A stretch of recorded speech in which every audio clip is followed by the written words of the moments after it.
Part 1. You will hear a man interviewing a woman in the street about her use of transport. First, you have some time to look at questions 1 to 5.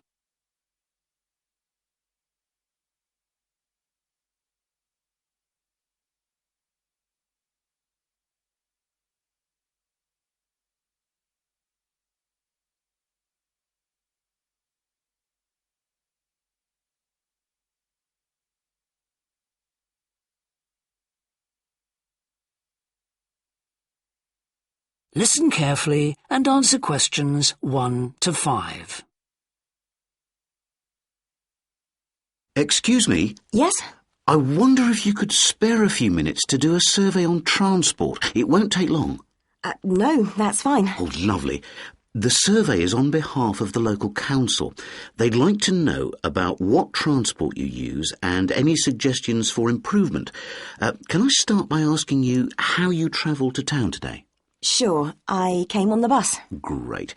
Now, can I get a few details about yourself? OK. What's your name? It's Louisa. Yes. Hardy. Can you spell that, please? Yes, it's Hardie. Great, thanks. And can I have your address? It's 19 Whitestone Road. Oh, right, I know that area. It's Bradfield, isn't it? That's right. Is the postcode GT7? It's actually GT8 2LC. Great. And could I ask what your job is? Are you a student? I've actually just finished my training. I'm a hairdresser. Oh, right. And one more question in this section. What is the reason for you coming into town today? Actually, it's not for shopping today, which would be my normal reason, but to see the dentist. Right. Thanks. Before you hear the rest of the interview, you have some time to look at questions 6 to 10.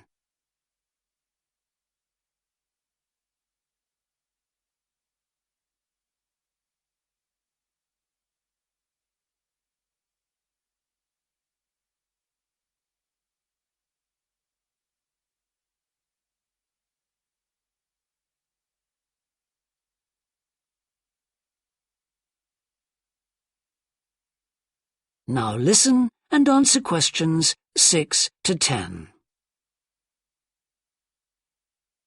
Now, in this last section, I'd like you to give us some ideas about the facilities and arrangements in the city for getting to and from work. Any suggestions you have for improvements? Well, something I've thought about for some time is that when I do walk and I'm doing a later shift, I think the lighting should be better. Yes, good point. And of course, I think it's a real shame they've been cutting down on the number of footpaths. They should have more of those. Then people would walk more. Yes, right. And I don't think there are enough trains. That's why I don't use them. You have to wait so long. Thanks.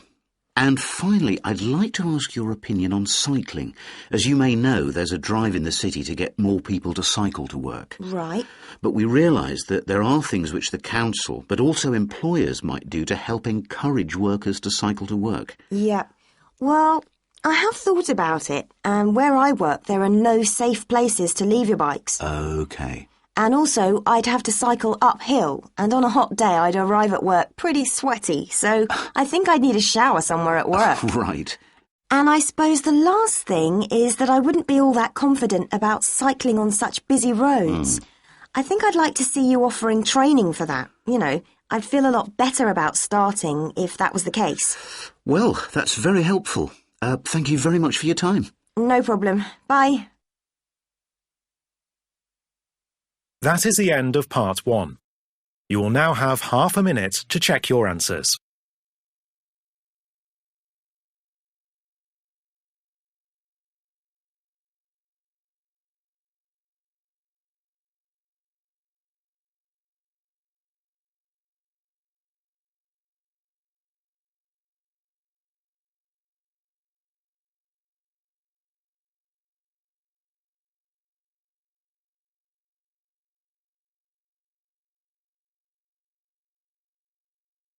Part 2.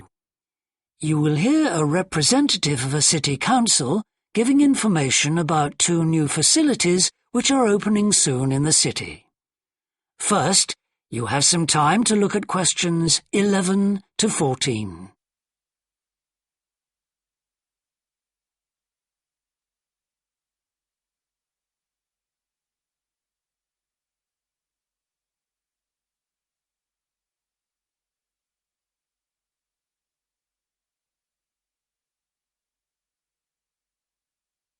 Now listen carefully and answer questions 11 to 14. Good morning. I'm very pleased to have this opportunity to say a little about two exciting new developments in the city: the Brackenside open-air swimming pool and the Children's Adventure Playground in Central Park. As many of you may know, the idea for these initiatives came from you, the public, in the extensive consultation exercise which the City Council conducted last year. And they have been realised using money from the SWRDC, the South West Regional Development Commission. First of all, Brackenside Pool. As many of the older members of the audience will remember, there used to be a wonderful open-air pool on the seafront 30 years ago, but it had to close when it was judged to be unsafe. For the design of this new heated pool, we were very happy to secure the talents of internationally renowned architect Ellen Wendon, who has managed to combine a charming 1930s design, which fits in so well with many of the other buildings in the area, with up-to-the-minute features such as a recycling system, the only one of its kind in the world, which enables seawater to be used in the pool. Now, there's been quite a bit of discussion in the local press about whether there would be enough room for the number of visitors we're hoping to attract, but the design is deceptive, and there have been rigorous checks about capacity. Also, just in case you were wondering, we're on schedule for a June the 15th opening date, and well within budget. A testimony to the excellent work of local contractors Hickman's. We hope that as many people as possible will be there on June the 15th. We have engaged award-winning actress Coral White to declare the pool open, and there'll be drinks and snacks available at the poolside. There'll also be a competition for the public to decide on the sculpture we plan to have at the entrance. You will decide which famous historical figure from the city we should have. Before you hear the rest of the talk, you have some time to look at questions 15 to 20.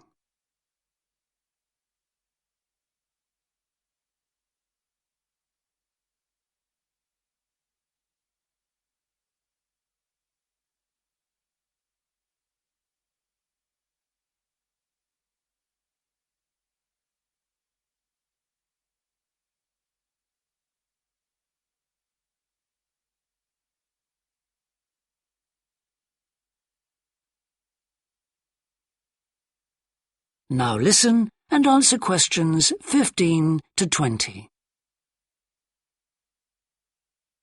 And now, moving on to the Central Park Playground, which we're pleased to announce has just won the Douglas Award for Safety.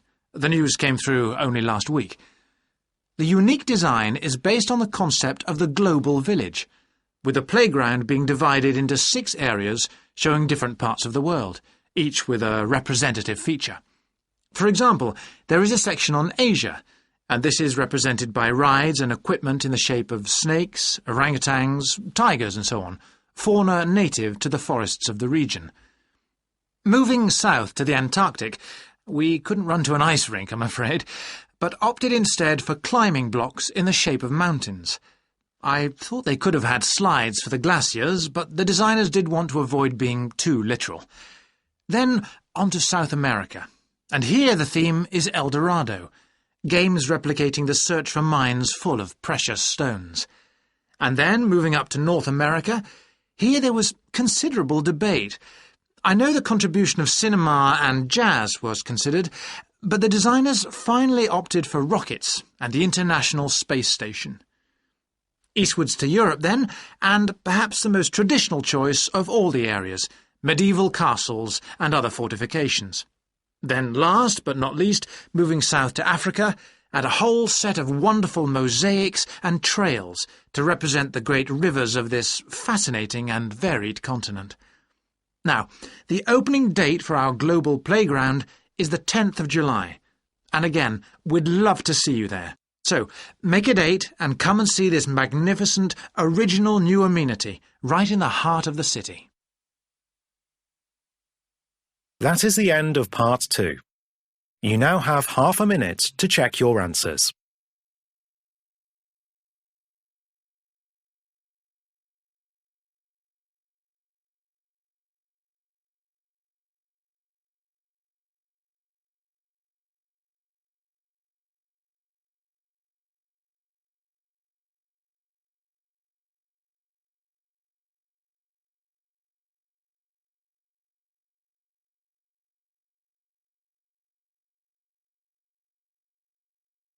Part 3.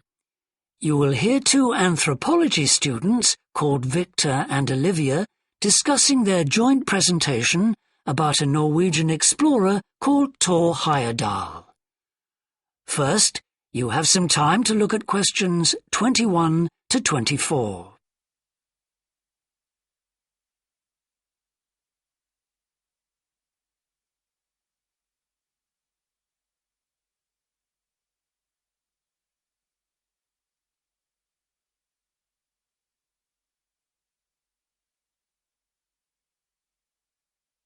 Now listen carefully and answer questions 21 to 24. Right, well, for our presentation, shall I start with the early life of Thor Heyerdahl? Sure. Why don't you begin with describing the type of boy he was, especially his passion for collecting things? That's right. He had his own little museum. And I think it's unusual for children to develop their own values and not join in their parents' hobbies. I'm thinking of how Heyerdahl wouldn't go hunting with his dad, for example. Yeah, he preferred to learn about nature by listening to his mother read to him. And quite early on, he knew he wanted to become an explorer when he grew up. That came from his camping trips he went on in Norway, I think. No, it was climbing that he spent his time on as a young man. Oh, right. After university, he married a classmate, and together they decided to experience living on a small island to find out how harsh weather conditions shaped people's lifestyles. As part of their preparation, before they left home, they learnt basic survival skills, like building a shelter. I guess they needed that knowledge in order to live wild in a remote location with few inhabitants, cut off by the sea, which is what they were aiming to do. An important part of your talk should be the radical theory Heyerdahl formed from examining mysterious ancient carvings that he happened to find on the island. I think you should finish with that. Okay. Before you hear the rest of the discussion, you have some time to look at questions 25 to 30.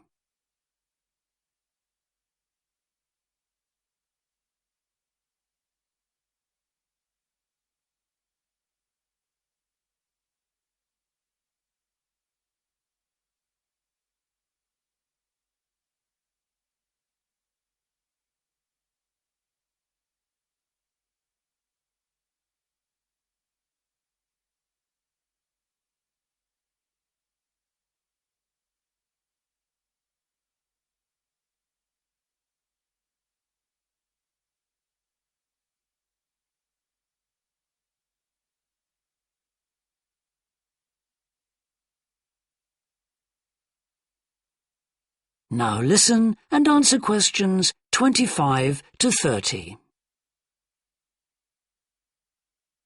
All right, Victor, so after your part, I'll talk about Thor Heyerdahl's adult life, continuing from the theory he had about Polynesian migration. Up until that time, of course, academics had believed that humans first migrated to the islands in Polynesia from Asia in the west. Yes, they thought that travel from the east was impossible because of the huge empty stretch of ocean that lies between the islands and the nearest inhabited land. Yes, but Heyerdahl spent ages studying the cloud movements, ocean currents, and wind patterns to find if it was actually possible. And another argument was that there was no tradition of large shipbuilding in the communities lying to the east of Polynesia.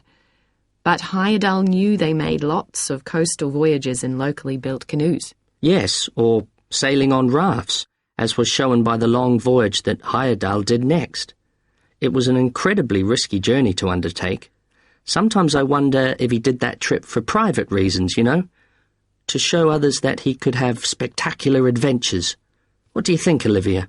Well, I think it was more a matter of simply trying out his idea, to see if migration from the east was possible. Yes, that's probably it. And the poor guy suffered a bit at that time because the war forced him to stop his work for some years. Yes. When he got started again and planned his epic voyage, do you think it was important to him that he achieve it before anyone else did? I haven't read anywhere that that was his motivation. The most important factor seems to have been that he used only ancient techniques and local materials to build his raft. Yes. I wonder how fast it went. Well, it took them 97 days from South America to the Pacific Islands. And after that, Heyerdahl went to Easter Island, didn't he? We should mention the purpose of that trip. I think he sailed there in a boat made out of reeds. No, that was later on in Egypt, Olivia. Oh, yes, that's right. But what he wanted to do was talk to the local people about their old stone carvings and then make one himself to learn more about the process. I see. Well, what a great life. Even though many of his theories have been disproven, he certainly left a lasting impression on many disciplines, didn't he? To my mind, he was the first person to establish what modern academics call practical archaeology. I mean that they try to recreate something from the past today, like he did with his raft trip. It's unfortunate that his ideas about where Polynesians originated from have been completely discredited. Yes. Right, well, I'll prepare a PowerPoint slide at the end that acknowledges our sources. I mainly used The Life and Work of Thor Heyerdahl by William Oliver. I thought the research methods he used were very sound, although I must say I found the overall tone somewhat old-fashioned. I think they need to do a new, revised edition. Yeah, I agree. What about the subject matter? I found it really challenging. Well, it's a complex issue. I thought the book had lots of good points. What did you think of the illustration? That is the end of part 3. You now have half a minute to check your answers.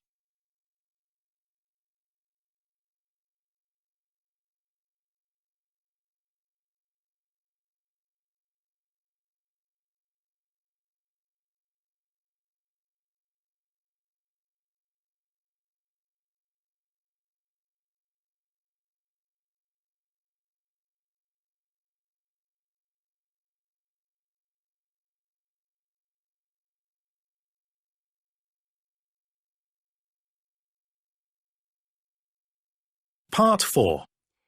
You will hear a business student predicting how management might change in the next few years.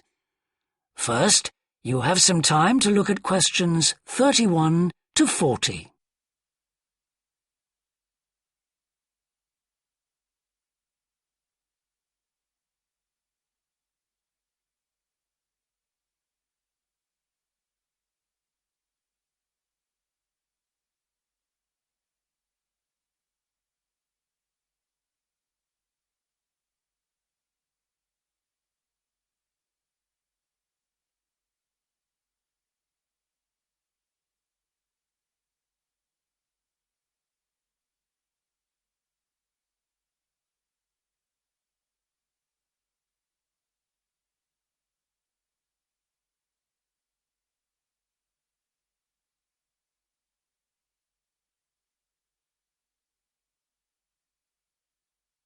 Now listen carefully and answer questions 31 to 40. Well, I've been talking to managers in a number of businesses and reading surveys about the future of management. And what I'm going to present in this seminar is a few ideas about how the activity is likely to change in the next 10 years. It isn't a scientific statistical analysis, just some ideas for us to discuss. One area I want to mention is business markets, and I'm sure a really significant development will be a major increase in competition, with companies from all around the world trying to sell similar products. Consumers will have much more choice. For instance, food products sold in Australia might be manufactured in the USA, China, Finland, and dozens of other countries. At the same time, mergers and takeovers mean that governments are actually losing power to major global corporations. We can probably all think of companies that exert a great deal of influence, which may be good for consumers. A third point I want to make about markets is that in the rapidly expanding economies, such as India, China, Brazil, and Russia, demand is growing very fast. This is putting pressure on resources all over the world. I think businesses are becoming more open to external influences. In particular, companies are consulting customers more and more before making their business decisions. Companies are finding out what they want and providing it, instead of making products and then trying to sell them, which is the model of years ago. Another influence is that concerns about the environment will force manufacturers to extend product life cycles to reduce the amount of pollution and waste. And, in some cases, regulation will need to be strengthened. Many societies are much more fluid and democratic, and the structure of companies is changing to reflect that. I think we're going to see a greater emphasis within companies on teams created with a specific project in mind. And when they're completed, the teams will be disbanded and new ones formed. More and more people see work as simply one part of their lifestyle, and not the most important one. And as the workforce is shrinking in some countries, businesses are having to compete for staff instead of being able to choose among a lot of applicants. Typical examples that will attract and retain staff are traditional ones like flexible hours and, something that has been made possible by advances in technology, remote working, with people based at their home, abroad, or almost anywhere they choose.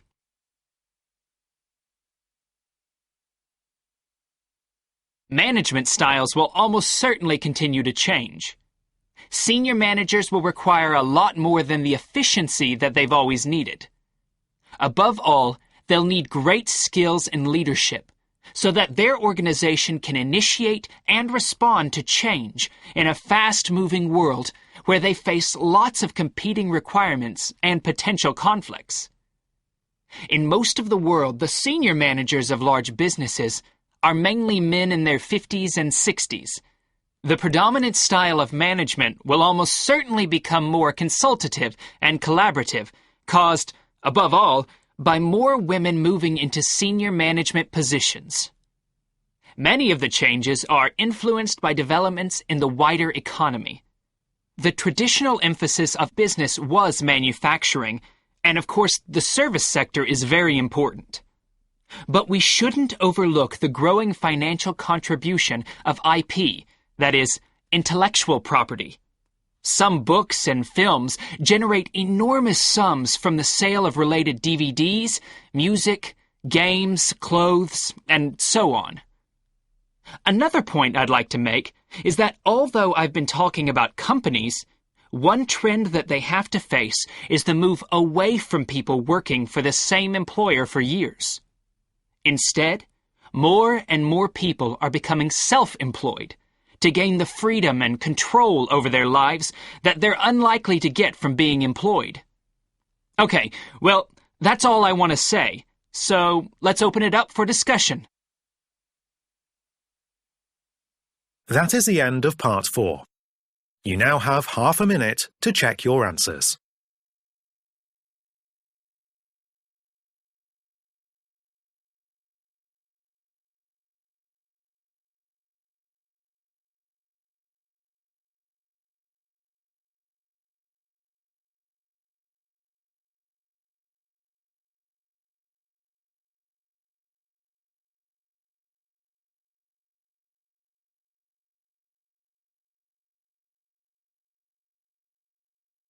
That is the end of the listening test. In the IELTS test, you would now have 10 minutes to transfer your answers to the listening answer sheet.